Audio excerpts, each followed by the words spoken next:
How's it going, Brad? Defense obviously pitched a shutout, 2 picks, a couple of sacks, had a pick six. What do you guys got in mind for an encore?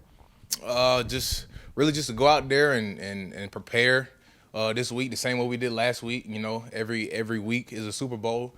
You know, that's how Coach White talks to us about it. So that's how we're looking at it as a defense. We're just gonna go out there every day and do what we can do day by day to prepare and get ready to, whoop these boys on Saturday.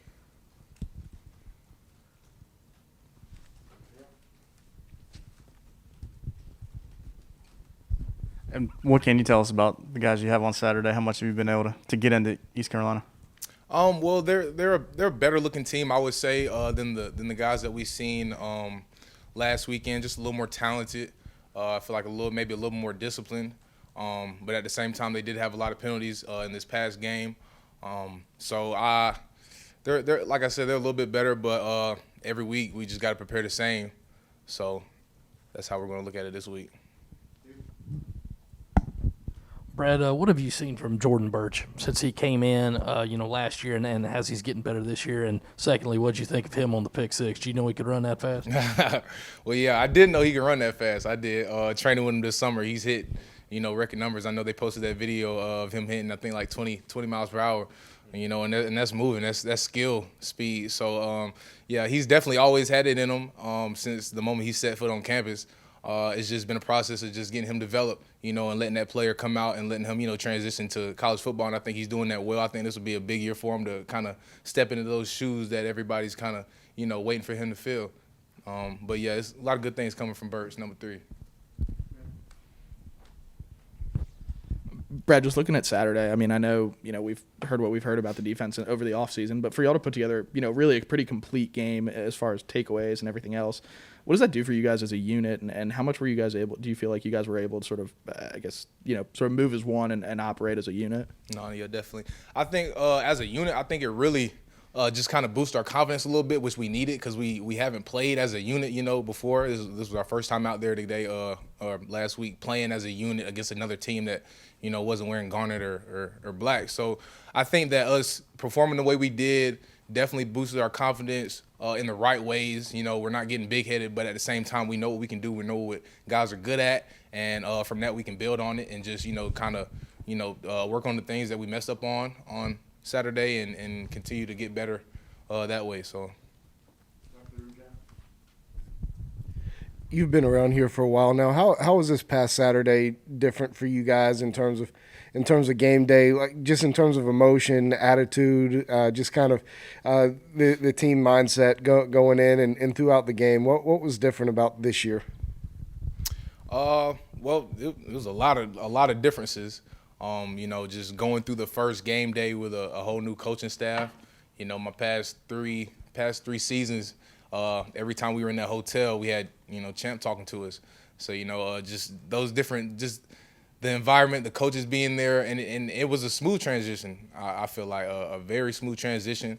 There wasn't really too many bumps, wasn't too many bruises, like just on the way of, before game, pre-game status. But it was smooth, and just to be able to go out there, and it felt like forever since we had, seen the fans and were able to take that Gamecock walk. So, that took everybody's breath away. And then when we first stepped into Willie B and listened to that 2001, like, I don't know, it's breathtaking. Like I said, there's no words to describe it really. So I think everybody was excited, and I think we kind of played up to the hype, I feel like, of the night. Hey, Brad, I know you played a lot at sort of Buck and Sam in the past. How did you think you did making that transition, your first real game, playing one of those more like true inside linebacker spots Saturday? Yeah, definitely. I feel like I feel like it was a smooth transition for my first game. Actually being back there playing, like you said, a true middle linebacker. Me personally, I was just trying to go into the game and just make sure I, had my responsibilities and I knew what I had to do. And I made sure I did it well and just communicating. That was one of the big emphasis I tried to, because, like just being back there, like you have to talk. You're not on the line, and you got to make sure everybody's on the same page. So that was one of the ways I tried to make sure that I was on the same page along with my teammates. Just emphasizing that communication, talking out loud, making sure we on the same page. But I feel like it was a good first step, and I'm ready to grow off of it. Brad, looking back at your career as a younger player, one of the best ways to get on the field is through special teams. How have you seen just things change, especially a guy like Debo getting, SEC co-freshman of the week honors for obviously his large play on special teams? How has that made an impact so far with you guys having Coach Beamer and Coach Limbo here?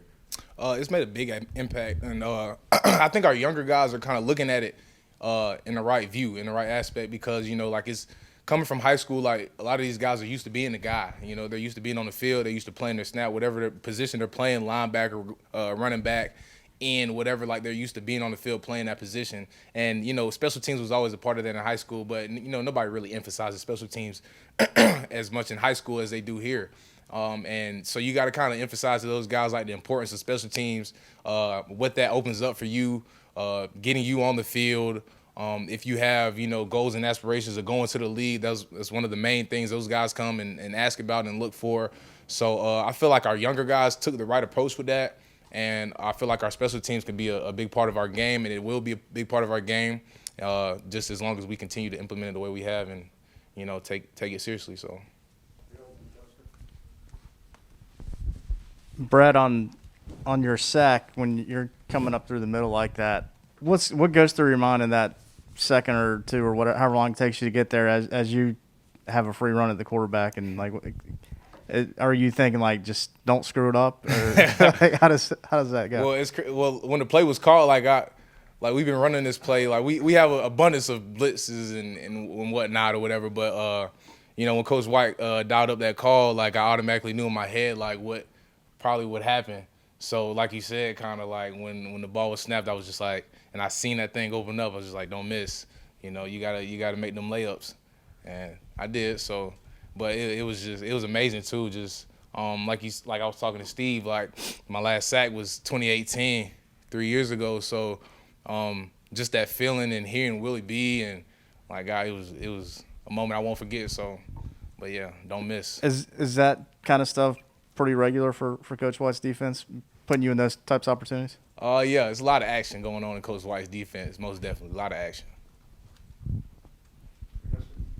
You mentioned Coach White, teaching or treating every week like the Super Bowl. I wanted to know just kind of about his mentality and how he was on the sidelines last weekend and just everything. What has he done for y'all as a unit, just in terms of mentality and excitement? What does he really bring to the program so far?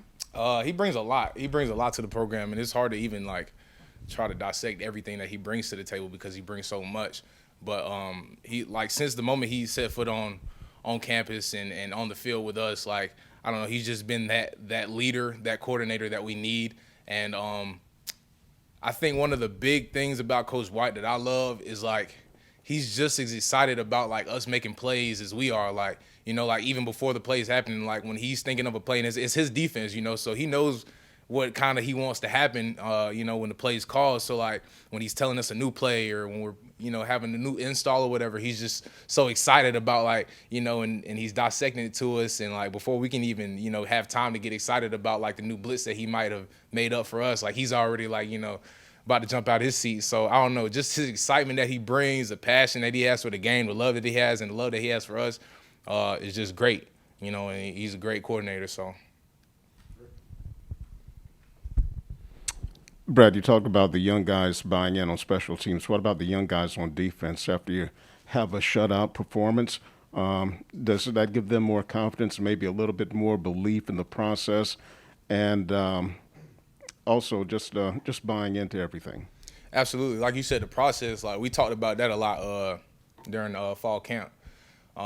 Just like I said, a lot of guys coming from high school, they're the guys, so they're used to starting. But so when they get to this new environment and they realize that they have 2-3 older guys in front of them who are just as good, if not better, and have been here longer and know the defense, know the system, it's kind of like a reality check.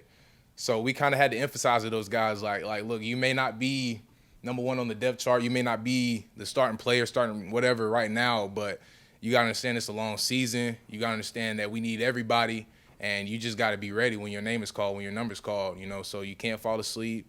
You got to make sure you're in your playbook and doing everything that you can do so when your number is called, if it is, that you're just ready to go. So that's kind of one of the things that we've been emphasizing and making sure they love the process, and not getting tired with it.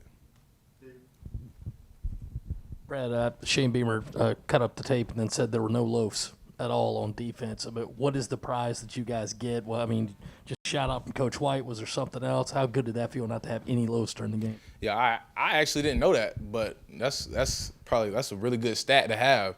No loafs on defense. But that's kind of like the mentality that we want to have on defense. That is the mentality that we want to have on defense. Everybody flying to the ball. Basically that way, so you know your brother's with you, and you don't have to feel like the play's all on you. You know that for sure that when you come and if you feel like you're by yourself, you know that you got 10 guys running, ready to tattoo them with you. So I feel like that's our mentality, and that's one that we're going to definitely try to stay with as the season goes on. You got to fly to that ball.